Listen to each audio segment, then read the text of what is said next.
बोलो श्री सत्यनारायण भगवान की जय। तो अब आप सुनिए श्री सत्यनारायण भगवान की व्रत कथा। कलयुग के प्रारंभ में पवित्र तीर्थ स्थल नैमिषारण्य में 88,000 ऋषि एकत्र हुए।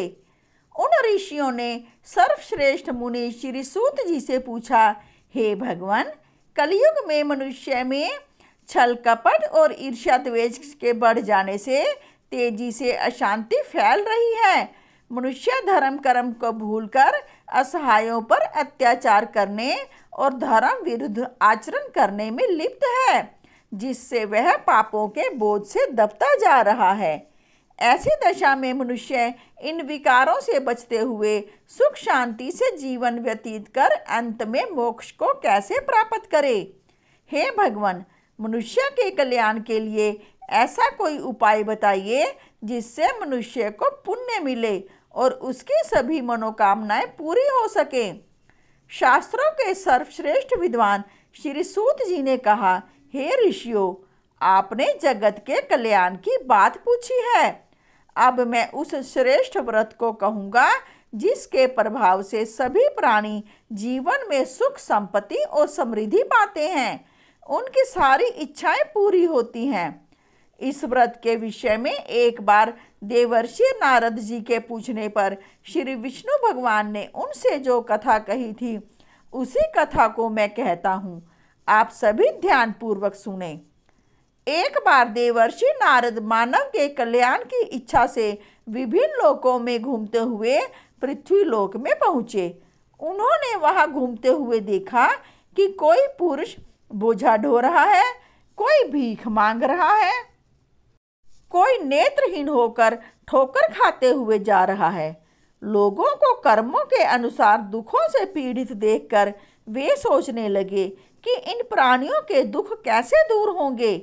बहुत सोचने पर भी जब उन्हें कोई उपाय ना सूझा तो वे विष्णु लोक की ओर चल दिए।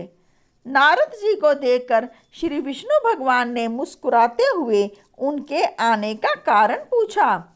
नारद जी ने श्वेत वर्ण और शंख चक्र गदा व पद्म से सुसज्जित 4 भुजाओं वाले श्री विष्णु भगवान से कहा, हे प्रभु, आप सर्वशक्तिमान हैं और सृष्टि का पालन करते हैं।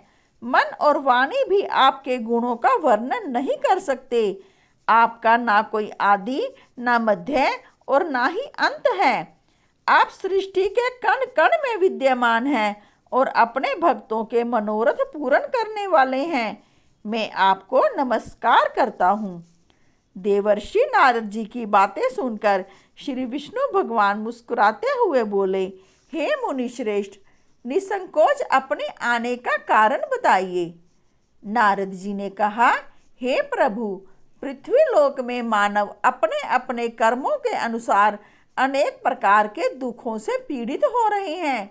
हे तीनों लोकों के स्वामी, मुझ पर कृपा करते हुए उनका दुख दूर करने का उपाय बताइए। इस पर श्री विष्णु भगवान बोले, हे नारद, अब मैं ऐसा व्रत बता रहा हूँ जिसे करने पर विश्व के सभी स्त्री पुरुषों को पापों से मुक्ति मिलेगी, उनकी निर्धनता दूर होगी और वे सुख संपत्ति के साथ आनंद पूर्वक जीवन यापन करेंगे। सारे प्राणियों के कष्टों को नष्ट करने वाला व्रत है श्री सत्यनारायण भगवान का व्रत। श्री सत्यनारायण भगवान के व्रत का पूर्णिमा और संक्रांति के दिन विशेष महत्व है। वैसे किसी भी दिन स्वच्छ होकर सायंकाल में कोई भी मनुष्य श्री सत्यनारायण की भगवान की पूजा करे और श्रद्धापूर्वक प्रसाद तथा चरणामृत ग्रहण करे तो परिवार सहित उसका कल्याण होगा, उसकी सारी मनोकामनाएं पूरी होंगी और उसके घर में धन धान्य की कोई कमी नहीं रहेगी। कलयुग में मनुष्य के मोक्ष का यही एकमात्र सरल व उत्तम उपाय है। बोलो श्री सत्यनारायण भगवान की जय। अब आप सुनिए द्वितीय अध्याय। श्री सूत जी ने कहा, हे ऋषि मुनियों, अब मैं आपको उस निर्धन ब्राह्मण की कथा सुना रहा हूँ जिसने श्री सत्यनारायण भगवान का सबसे पहले व्रत किया। इस व्रत को करने से उसके सभी कष्ट दूर हो गए थे। आप सभी उसकी कथा ध्यानपूर्वक सुनो। प्राचीन काल में काशी नगरी में शतानंद नामक एक निर्धन ब्राह्मण रहता था। भिक्षा मांगकर वह अपना जीवन यापन कर रहा था। भिक्षा नहीं मिलने पर उसे भूखे पेट ही सोना पड़ता था। उसकी ऐसी दशा देखकर श्री सत्यनारायण भगवान एक दिन उस ब्राह्मण के समीप एक वृद्ध व्यक्ति के रूप में पहुँचे।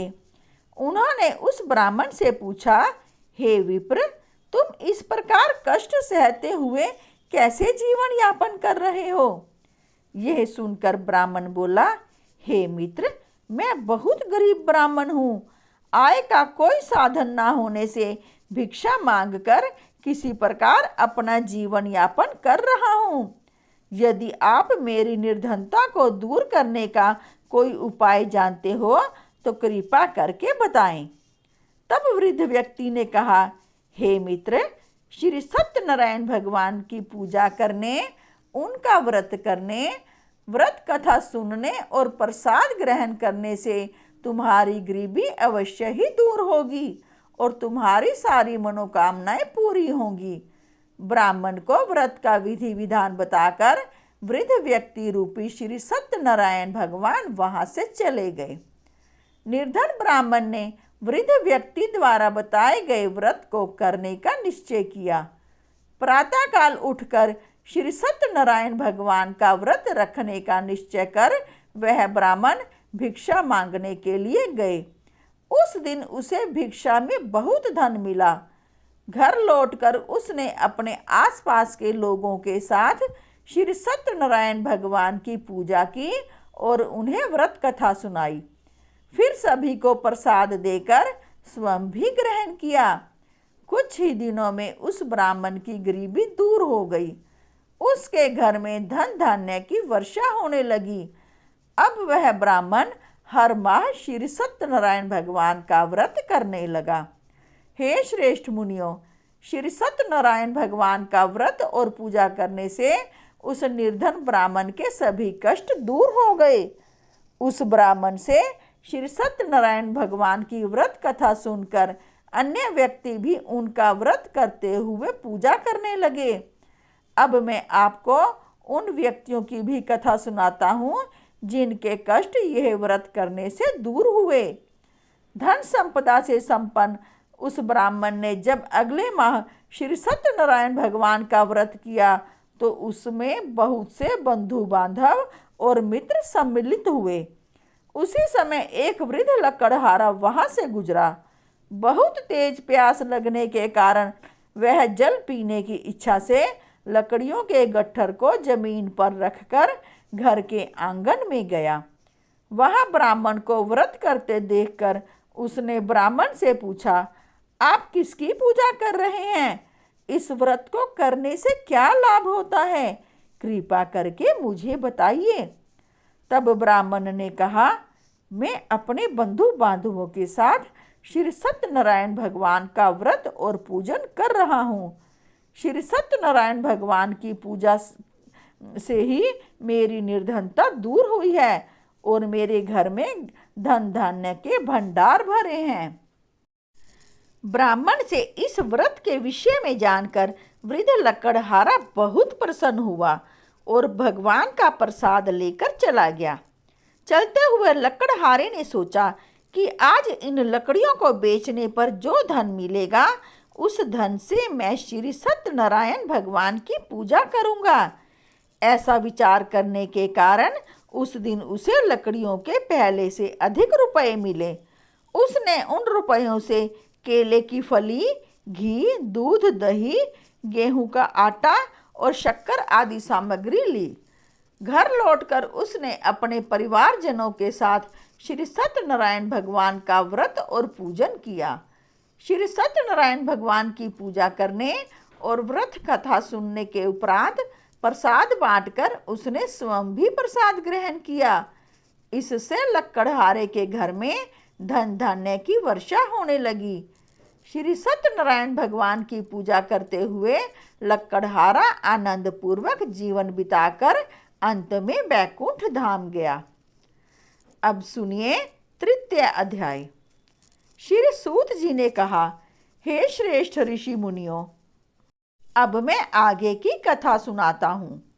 प्राचीन काल में कनकपुर में उल्कामुख नामक एक बुद्धिमान राजा था। राजा सत्यवादी और जितेंद्रिय था। वह प्रतिदिन मंदिर जाकर श्री सत्यनारायण भगवान की पूजा करता और निर्धनों को अन्न वस्त्र आदि देकर उनके कष्ट दूर करता था। उसकी पत्नी सुभद्रा बहुत सुशीला और सती साध्वी थी। वे दोनों हर माह श्री सत्यनारायण भगवान का व्रत करते थे। एक बार वे दोनों बहुत से अन्य लोगों के साथ भद्रशिला नदी के किनारे श्री सत्यनारायण भगवान की पूजा कर रहे थे। तभी वहां एक बड़ी नौका आकर रुकी। उस नौका में एक व्यापारी काफी धन कमाकर अपने नगर को लौट रहा था। नौका से उतरकर वह व्यापारी राजा के समीप पहुंचा। राजा को पूजा करते हुए देखकर उसने पूछा, हे राजन, आप किसकी पूजा कर रहे हैं? इस पूजा से क्या फल मिलता है? राजा ने उस व्यापारी से कहा, मैं अपनी प्रजा के साथ श्री सत्यनारायण भगवान की पूजा कर रहा हूँ। इस पूजन और व्रत के प्रभाव से मेरे राज्य की सारी प्रजा सुखी रहती है। यह कथन सुनकर व्यापारी ने कहा, हे राजन, मैं भी श्री सत्यनारायण भगवान का व्रत करना चाहता हूँ। कृपया मुझे इसकी विधि बतलाएं। राजा ने व्यापारी को पूरी विधि बताई। फिर राजा ने व्रत कथा सुनकर अन्य लोगों के साथ व्यापारी को भी प्रसाद दिया और स्वयं भी ग्रहण किया। वह व्यापारी फिर अपने नगर लौट गया। व्यापारी ने घर पहुंचकर अपनी पत्नी लीलावती से कहा, हमारे कोई संतान नहीं है। यदि श्री सत्यनारायण भगवान की अनुकंपा से हमारे कोई संतान हुए तो मैं उनका व्रत अवश्य करूंगा। व्यापारी के ऐसा निश्चय करने के कुछ समय बाद लीलावती गर्भवती हुई और 10वें माह उसने एक सुंदर लड़की को जन्म दिया। व्यापारी ने पुत्री के जन्म पर बहुत खुशियां मनाई, लेकिन व्रत नहीं किया। लीलावती के याद दिलाने पर वह बोला, अभी मैं व्यापार में बहुत व्यस्त हूँ। जब मैं इसका विवाह करूँगा तब श्री सत्यनारायण भगवान का व्रत अवश्य करूँगा। यह सुनकर लीलावती चुप रह गई। व्यापारी की पुत्री कलावती शुक्ल पक्ष के चंद्रमा की भांति तेजी से बढ़ने लगी। शीघ्र ही 16 वर्ष बीत गए। एक दिन व्यापारी ने अपनी बेटी को सहेलियों के साथ उपवन में घूमते हुए देखा तो उसे उसके विवाह की चिंता होने लगी। उसने कलावती के लिए सुयोग्य वर ढूंढने के लिए अपने सेवकों को भेजा। उन सेवकों ने कंचनपुर नगर में अत्यंत सुंदर और गुणवान वणिक पुत्र को देखा। सेवकों ने लौटकर व्यापारी को उस वणिक पुत्र के विषय में बताया। उस व्यापारी ने उस लड़के के साथ कलावती का विवाह धूमधाम से कर दिया। कलावती का विवाह भी हो गया, लेकिन व्यापारी ने फिर भी व्रत नहीं किया। लीलावती ने जब अपने पति को याद दिलाया तो उस व्यापारी ने कहा, लीलावती, अभी तो मैं अपने दामाद के साथ व्यापार को जा रहा हूँ। व्यापार से लौटकर श्री सत्यनारायण भगवान का व्रत और पूजन जरूर करूँगा। यह कहकर व्यापारी कई नौकाओं में सामान भरकर अपने दामाद और सेवकों के साथ व्यापार के लिए चला गया। उस व्यापारी के बार बार व्रत करने का निश्चय करने और फिर व्रत ना करने से श्री सत्यनारायण भगवान क्रोधित हो गए। व्यापारी अपने दामाद के साथ रतनसारपुर नामक नगर में पहुंचकर व्यापार करने लगा। श्री सत्यनारायण भगवान की माया से कुछ चोर राजा के महल में चोरी करके भाग रहे थे। भागते हुए चोरों ने पीछा करने वाले सैनिकों से बचने के लिए चोरी का माल व्यापारी की नावों में छिपा दिया और आसानी से भाग गए। चोरों का पीछा करते हुए सैनिक व्यापारी की नावों के पास पहुंचे। नावों की तलाशी लेने पर उन्हें राजा का चोरी किया गया धन मिल गया। तब वे सैनिक उस व्यापारी और उसके दामाद को बांधकर राजा चंद्रकेतु के पास ले गए। राजा ने उन दोनों को कारावास में डाल दिया और उनका सारा धन जब्त कर लिया। श्री सत्यनारायण भगवान के प्रकोप से उधर लीलावती भी कई मुसीबतों में पड़ गई। चोर उसके घर से सारा धन चुरा ले गए। भूख प्यास से व्याकुल कलावती अन्न की चिंता में एक ब्राह्मण के घर गई। वहां श्री सत्यनारायण भगवान की व्रत कथा हो रही थी। कलावती ने भी वहां बैठकर व्रत कथा सुनी और प्रसाद लिया। फिर घर लौटकर उसने अपनी माँ को सारी बात बताई। कलावती से सुनकर लीलावती ने भी श्री सत्यनारायण भगवान का व्रत करने का निश्चय किया। अगले दिन लीलावती ने अपने परिवार के साथ श्री सत्यनारायण भगवान का पूजन किया और फिर सबको प्रसाद बांटकर स्वयं भी ग्रहण किया। लीलावती ने अपने पति और दामाद के शीघ्र घर लौट आने की कामना से यह व्रत किया था। लीलावती के विधि पूर्वक व्रत करने और प्रसाद ग्रहण करने से श्री सत्यनारायण भगवान प्रसन्न हो गए और उसकी मनोकामना पूरी की। उन्होंने राजा चंद्रकेतु को स्वप्न में दर्शन देकर कहा, हे राजन, वह व्यापारी और उसका दामाद बिल्कुल निर्दोष है। सुबह ही उन दोनों को छोड़कर उनका सारा धन लौटा दो, अन्यथा तुम्हारा सारा धन, वैभव, राज्य आदि नष्ट कर दूंगा। इतना कहकर भगवान अंतर्ध्यान हो गए। प्रातः होते ही राजा चंद्रकेतु ने अपने मंत्रियों और राज ज्योतिष को रात के स्वप्न के बारे में बताया और तुरंत उन दोनों को छोड़ दिया। उनका सारा धन भी लौटा दिया। इस प्रकार श्री सत्यनारायण भगवान की कृपा से वे दोनों अपने नगर की ओर चल दिए।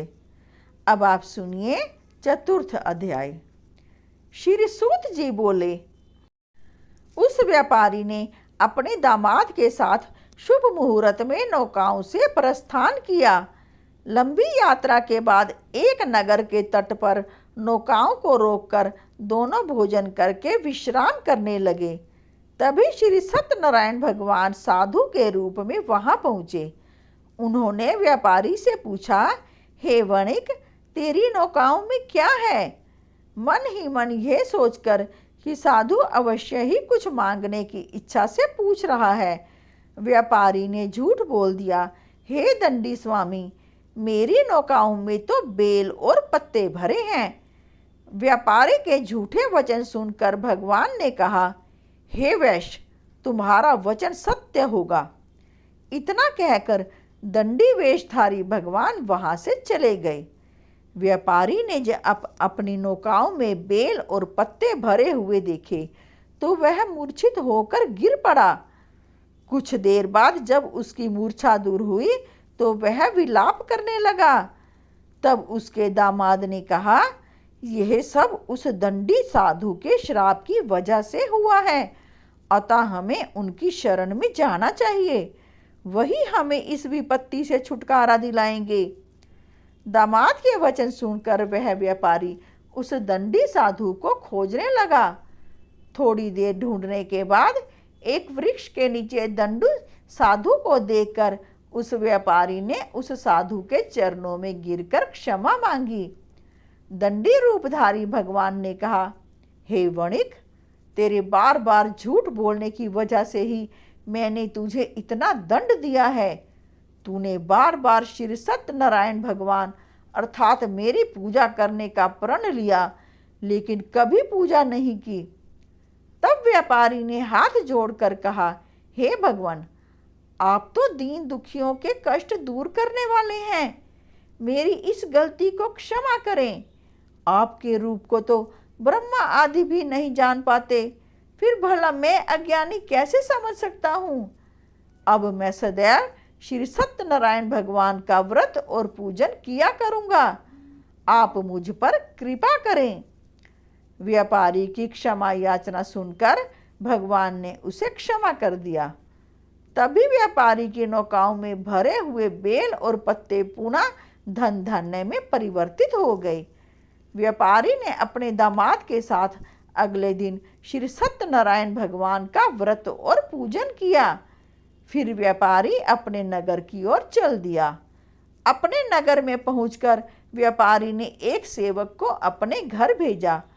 सेवक ने घर पहुंचकर लीलावती को व्यापारी के पहुंचने की सूचना दी।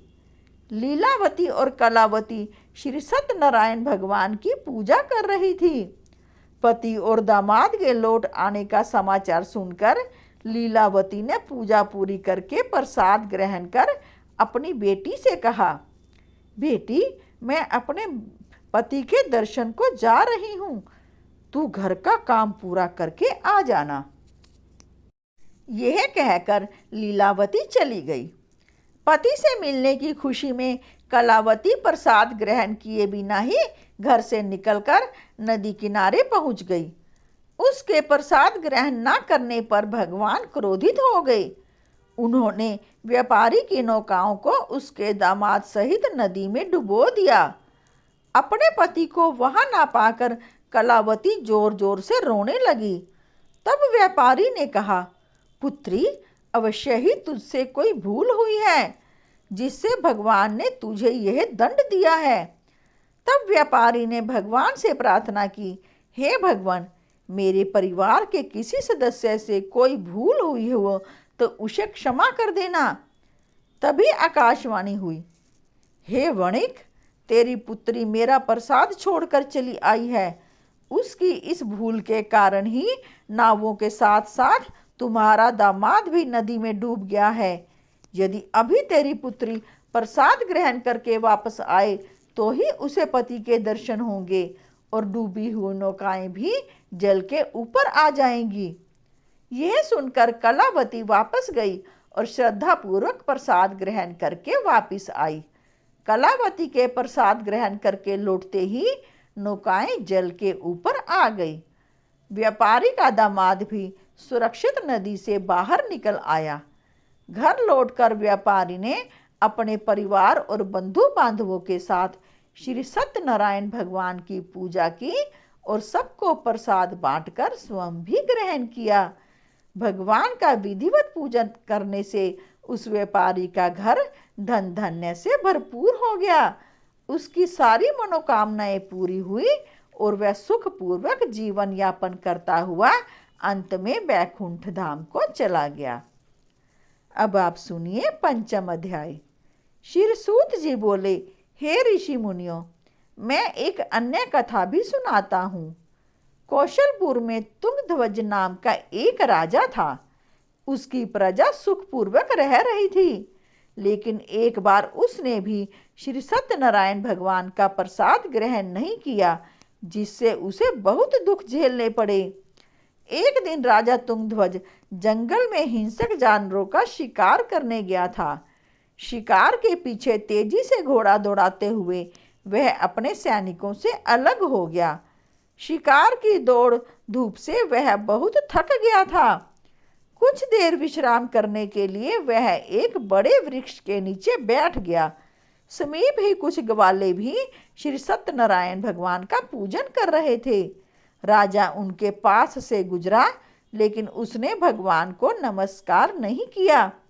ग्वालों ने पूजा करके राजा को प्रसाद दिया तो उसने उनको छोटे लोग समझकर वह प्रसाद ग्रहण नहीं किया और घोड़े पर सवार होकर अपने नगर को चला गया। महल के पास पहुंचते ही राजा बुरी तरह चौंक गया। महल में आग लग गई थी। जल्द ही पूरा महल जलकर राख हो गया और उसकी पत्नी, पुत्र, पुत्री आदि भी जल गए। तब राज ज्योतिषी ने राजा से कहा, हे महाराज, आपसे अवश्य ही कोई भूल हुई है। अगर आप उस भूल का प्रायश्चित कर लेंगे तो सब कुछ पहले की तरह हो जाएगा। राजा को तुरंत अपनी भूल ध्यान आ गई। फिर मंदिर में जाकर राजा ने श्री सत्यनारायण भगवान से क्षमा मांगी और उनकी पूजा की। पूजा के बाद प्रसाद ग्रहण करने पर भगवान की कृपा से राजा का महल पहले की तरह हो गया। महल में रानी, पुत्र, पुत्री आदि भी सकुशल मिल गए। फिर राजा दीर्घकाल तक श्री सत्यनारायण भगवान की पूजा करता रहा। जीवन के सभी सुखों को भोग कर अंत में राजा तुंगध्वज बैकुंठ धाम गया। इस प्रकार जो व्यक्ति श्री सत्यनारायण भगवान का व्रत और पूजन करता है, उसके सारे दुख व चिंताएं दूर हो जाते हैं। उसके घर में धन धान्य के भंडार भरे रहते हैं और उसकी सारी मनोकामनाएं पूरी होती हैं। अंत में मनुष्य सीधे वैकुंठ धाम जाता है। श्री सूत जी ने कुछ क्षण रुक कर कहा, हे श्रेष्ठ मुनियों, पूर्व जन्म में जिन लोगों ने श्री सत्यनारायण भगवान का व्रत किया, उन्हें अगले जन्म में भी सुख मिले हैं। वृद्ध शतानंद ब्राह्मण ने अगले जन्म में सुदामा के रूप में भगवान की पूजा करते हुए अंत में मोक्ष पाया और वैकुंठ धाम चला गया। उस लक्कड़हारे ने अगले जन्म में शिवपुरी का राजा बनकर अंत में मोक्ष प्राप्त किया। उल्कामुख नामक राजा अगले जन्म में राजा दशरथ हुए और मोक्ष प्राप्त किया। उस व्यापारी ने मोरध्वज के रूप में अगला जन्म लिया और अपने पुत्र को आरे से चीरकर भगवान की कृपा से मोक्ष पाया। राजा तुंगध्वज ने मनु के रूप में अगला जन्म लेकर भगवान की भक्ति और सत्कर्म करते हुए मोक्ष प्राप्त किया और वैकुंठ धाम को चले गए। हे ऋषि मुनियों, श्री सत्यनारायण भगवान का व्रत और पूजा करने से मनुष्य की सभी चिंताएं दूर होती हैं, उसकी सभी मनोकामनाएं पूरी होती हैं, घर में धन धान्य के भंडार सदा भरे रहते हैं और अंत में वह जन्म जन्मांतर के चक्र से मुक्त होकर मोक्ष को प्राप्त होता है। बोलो श्री सत्यनारायण भगवान की जय। अब आपसे प्रार्थना है कि यदि आपने मेरे इस चैनल को सब्सक्राइब नहीं किया तो कृपया सब्सक्राइब का बटन अवश्य दबाएं, ताकि आप सभी धार्मिक कथा कहानियाँ मेरे इस चैनल से सुनते रहें।